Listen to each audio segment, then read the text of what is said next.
I never thought I'd be sitting here trying to explain how my perfect marriage fell apart in less than a year, but here we are. When Scott and I got married in January, I was absolutely glowing. I mean, I looked incredible in that dress, and everyone kept commenting on how happy I looked. Sure, there were some whispers about the age thing. I'm 32 and he's 25, but honestly, who cares? Love is love, right? Scott looked so handsome in his tux, and when he said his vows, I could see some of my friends getting a little teary-eyed. Even Kristen, who's usually pretty cynical about relationships, seemed impressed. The reception was amazing. I'd planned everything perfectly, and the venue looked like something out of a magazine. Scott kept pulling me onto the dance floor, acting all goofy and making me laugh. He's always been like that, playful, spontaneous. Sometimes maybe a little too playful for someone his age, but that's part of his charm, I guess. During dinner, I was sitting with my girls, Kristen, Gabrielle, and Christina, and they were asking me all these questions about married life and how it felt to be Mrs. Peterson now. So weird that you're married to someone who was in high school when you were already working, Kristen said with this little smirk. She's always been the most direct one in our group, sometimes a little too direct if you ask me. But that's just Kristen, it's not that weird. I laughed it off. 7 years isn't that big of a deal. I mean, it kind of is though, Gabrielle chimed in. Like, you guys are in totally different life stages. I could feel myself getting a little defensive, but I didn't want to make a scene at my own wedding. We're both adults. We want the same things. That's what matters. Christina, who's always been the peacemaker, quickly changed the subject to how beautiful my dress was, and I was grateful for that. I didn't want to spend my wedding night arguing with my friends about my husband. Scott came over and whisked me away for another dance, and I forgot all about their comments. The first few weeks of marriage were honestly like a fairy tale. Scott would leave me little notes before work, and we'd spend evenings cooking together or binge-watching shows on Netflix. He's actually a really good cook, which surprised me. I mean, I kind of expected to be doing most of the domestic stuff, but he insisted on sharing everything 50-50. It was sweet, even if his cooking style was a little chaotic. He'd use every pot in the kitchen to make scrambled eggs, but hey, at least he cleaned up after himself. But then the girls started making more comments. We'd go out for our weekly lunch dates, and somehow the conversation always seemed to circle back to Scott and our relationship. At first, it was just little things. "How's married life treating you?" Kristen would ask with this tone that I couldn't quite figure out. "It's great," I'd say, because it was. "Scott's amazing." "That's good." "I just worry sometimes, you guys are so different." "Different how?" "Well, he's just so young. Like, remember last week when we were all hanging out and he kept making those stupid jokes? And the way he dresses, those graphic t-shirts and sneakers everywhere. You're this sophisticated, successful woman, and he's still acting like he's in college." I felt this weird knot in my stomach when she said that, but I tried to brush it off. He's just comfortable with himself. I like that about him. "I'm sure you do," Gabrielle said, "but don't you think people might get the wrong idea?" "What kind of wrong idea?" The three of them exchanged looks, and Christina finally spoke up. "Nothing bad, Jasmine. We're just looking out for you. We want to make sure you're happy." I was happy, though. At least, I thought I was. But their comments started getting under my skin in a way I didn't expect. When I got home that day, I found myself really looking at Scott. The way he was sprawled on the couch playing video games, wearing those ratty jeans and a t-shirt with some band logo I'd never heard of. For just a second, I could see what they meant. But then he looked up and smiled at me with that big, genuine grin, and I felt guilty for even thinking about it.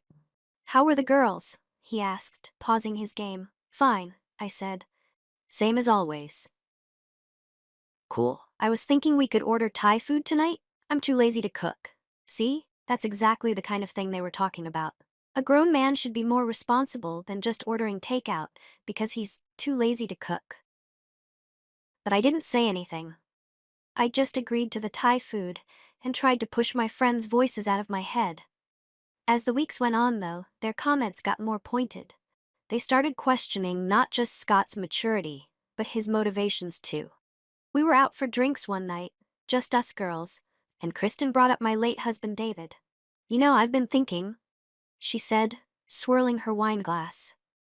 It's interesting how Scott came into your life right after you got that settlement from David's life insurance. I nearly choked on my drink. What's that supposed to mean? Nothing bad. I'm just saying, the timing is interesting. You're this wealthy widow, and suddenly this young guy is super interested in marrying you quickly. Scott has his own money, I said, feeling my cheeks get hot. His family has money too. He's not some gold digger, if that's what you're implying. I'm not implying anything, Kristen said, holding up her hands. I'm just saying it's something to think about. These young guys, they see an older woman who's financially stable, and sometimes they get ideas. That's ridiculous. Scott loved me before he even knew about David's money. Did he, though? Gabrielle asked. I mean, you drive a BMW, you live in that gorgeous house, you're always wearing designer clothes, it's not exactly a secret that you're well off. I wanted to defend Scott, but honestly, their words were starting to plant seeds of doubt that I didn't want to acknowledge. I mean, Scott had moved in with me pretty quickly, and he did seem to enjoy the lifestyle my inheritance afforded us. But that didn't mean he was using me, right? Lots of couples moved fast when they were in love. The real problem started when Scott began to be around during these conversations. Before, the girls would only make their comments when it was just us, but then they started saying things in front of him too. The first time it happened, we were all at dinner together. Scott, me, and the three girls. Scott was telling some story about work, and he was being his usual animated self, using his hands to gesture and getting a little loud when he was excited about something. You're so energetic, Scott, Kristen said when he finished his story. It's like having dinner with my little brother. The whole table got quiet for a second. Scott's smile faltered just a bit, and he looked at me like he was waiting for me to say something. But what was I supposed to say? Kristen was just making conversation, right? I gave him a little smile and changed the subject to something else. But I could tell Scott was bothered by it. On the drive home, he was quieter than usual. Your friends don't like me very much, do they? He asked. What? That's not true. They like you fine. Kristen called me childish. She said you were energetic. That's not the same thing. Come on, Jasmine. You know what she meant. I did know what she meant, but I didn't want to get into it. You're being too sensitive. Kristen just has a dry sense of humor sometimes. It didn't feel like humor. I was getting frustrated because I felt like I was being put in an impossible position. Look, they're my friends. They've been my friends for years. They're just protective of me, okay? Once they get to know you better, they'll warm up. Scott didn't look convinced, but he dropped it. I thought that would be the end of it, but I was wrong. The comments kept coming, and they kept getting worse. The next time we were all together, at Christina's birthday party, Kristen made some joke about how Scott was punching above his weight class with me. Another time, at a barbecue, Gabrielle asked him if he'd ever dated someone his own age before me. Each time, Scott would look to me for support, and each time, I'd just sit there feeling awkward and hoping the moment would pass. I kept telling myself that getting involved would just make things worse. If I made a big deal out of their comments, it would turn into this whole dramatic thing, and everyone would be uncomfortable. It was better to just let Scott handle it himself, right? He was a grown man. He could stand up for himself. But the comments escalated from subtle digs about his age and maturity to direct accusations about his character. The worst incident happened at Kristen's housewarming party. Scott was trying to be social, talking to everyone, helping with drinks and appetizers. He was actually being the perfect guest, but somehow that seemed to annoy Kristen even more. You know what I think, Scott? She said, loud enough for half the party to hear. I think you hit the jackpot when you married Jasmine. Young guy, older woman with money. It's like winning the lottery, right? The conversation around us completely stopped. Scott's face went red, and I could see his jaw clench. Actually, Kristen, I have my own money. My family left me a pretty substantial inheritance, and I have a good job. I didn't marry Jasmine for her money. Sure you didn't, Kristen said with this fake sweet smile. It's just a happy coincidence that she's loaded. I married her because I love her, Scott said, and his voice was getting strained. I don't need her money. Of course you don't, sweetie, Gabrielle chimed in. But you have to admit, it doesn't hurt, right? Scott looked at me desperately, clearly waiting for me to jump in and defend him. But I just sat there, frozen. What was I supposed to do? These were my closest friends, and they were just being protective. Sure, they were being a little harsh, but they meant well. If I made a scene defending Scott, I'd look like one of those women who completely changes when she gets married. I'd been friends with these girls for over a decade. I couldn't just turn on them, so I said nothing. I just sat there while my husband was being humiliated, and I let it happen. The car ride home was brutal. Scott didn't say a word for the first 10 minutes, and when he finally spoke, his voice was cold. Why didn't you defend me back there? Scott, they didn't mean anything by it. They called me a gold digger, Jasmine, to my face, and you said nothing. They're protective of me. That's what good friends do. Good friends don't humiliate your husband at parties. You're being dramatic. It wasn't that bad. It wasn't that bad? Scott pulled over and turned to look at me. They basically accused me of marrying you for money, and you think that's not that bad? I was getting defensive because I felt like he was attacking my judgment. Look, I can't control what my friends say. You're going to have to develop thicker skin if you want to be married to me. I don't want thicker skin, Jasmine. I want my wife to have my back. I do have your back. No, you don't. You sit there and let them tear me down, and then you make excuses for them. That's not having my back. We argued for another 20 minutes, and finally I promised I'd talk to the girls about toning it down. But I didn't really plan on doing anything dramatic. I figured if I just mentioned casually that Scott was sensitive about the age thing, they'd back off naturally. Except they didn't back off. If anything, they got worse. It was like they could sense that Scott was bothered by their comments, and that made them want to push harder. Over the next few months, every time we were all together, there would be some comment about Scott being a gold digger, or about how lucky he was to land an older woman with money, or about how immature he was compared to me. And every single time, Scott would look at me expectantly, waiting for me to defend him. And every single time, I'd find some reason not to get involved. I told myself I was keeping the peace. I told myself that making a big deal out of it would just cause more drama. I told myself that Scott needed to learn how to handle difficult people if he was going to be married to someone like me. But really, if I'm being honest, I was just being selfish. I didn't want to risk my friendships over what felt like petty squabbles.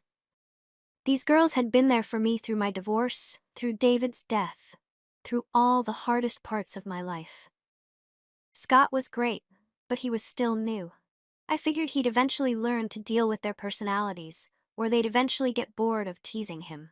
Scott kept asking me to defend him, and I kept making excuses. I can't control what they say. You're being too sensitive. They don't mean it the way you think they do. Just ignore them.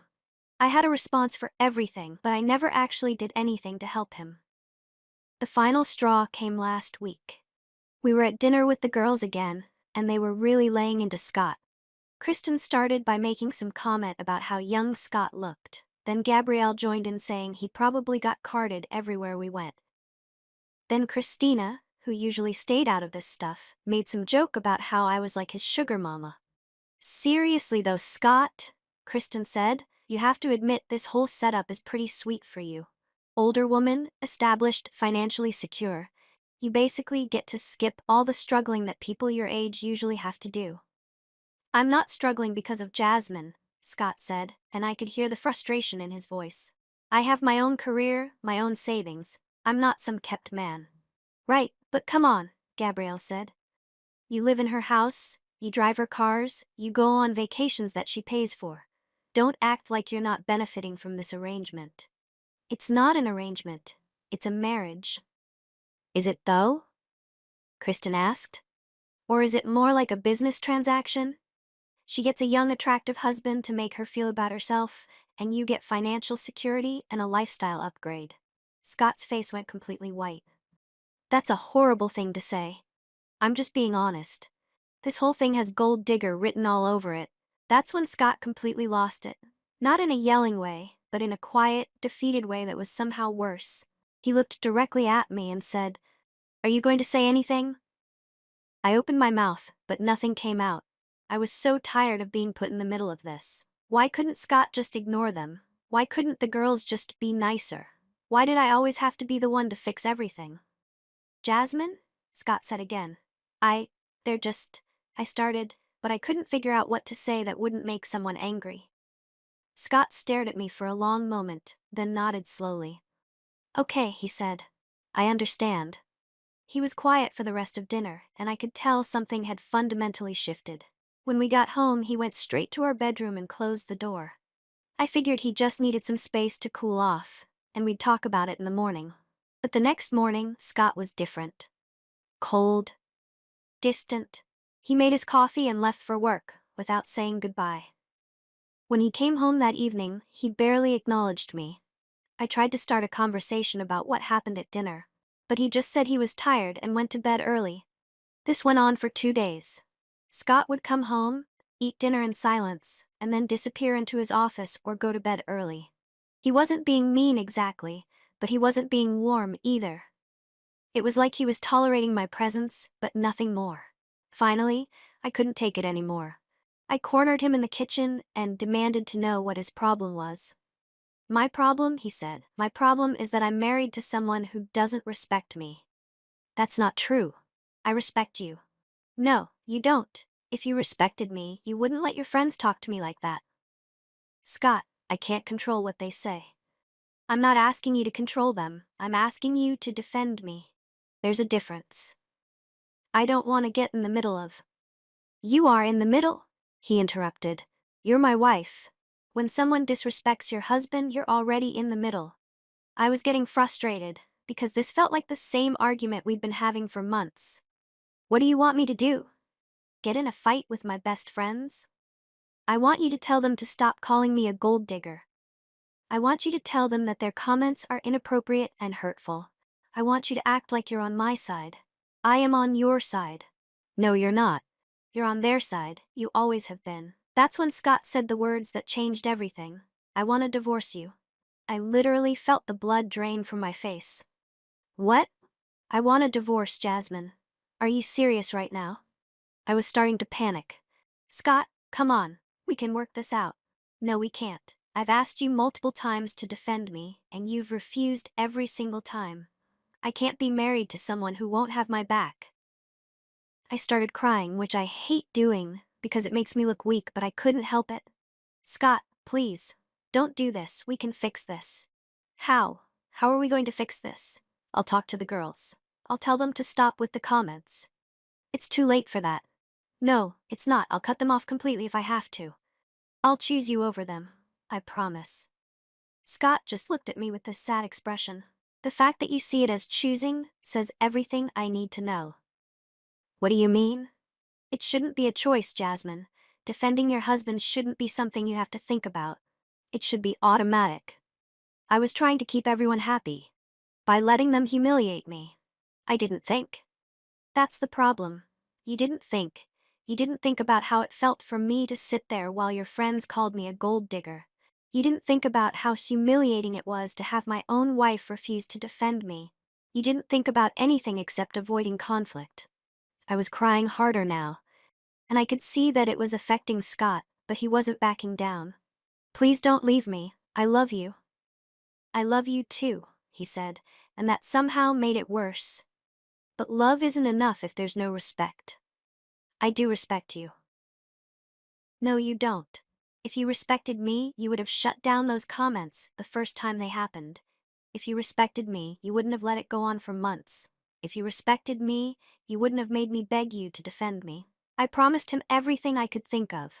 I'd cut off my friends completely. I'd never see them again. I'd do whatever he wanted. But Scott just shook his head. "It's too late, Jasmine. I don't want a wife who can't even have my back." That was 3 days ago.